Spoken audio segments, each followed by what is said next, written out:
V verigi dogodkov, ki so se odvili tekom papeževega obiska v italijanski regiji Campobasso, je bilo zelo pomenljivo tudi zadnje srečanje z ljudmi, in sicer v mestu Isernija.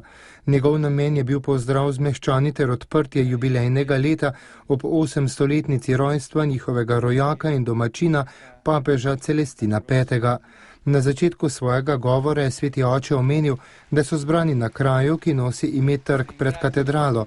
Opozoril je na simbolno sporočilo tega trga. Trg je kraj srečanja med ljudmi, katedrala je prostor srečanja z Bogom.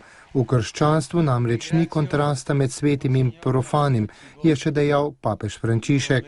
Zbranim meščanom je nato spregovoril o velikem rojaku, papežu Celestinu V. Sporedil ga je s sodobnikom svetim Frančiškom Asiškim. Oba sta imela podobno vero v božje usmiljenje in oba sta bila prepričana, da božje usmiljenje prenavlja svet.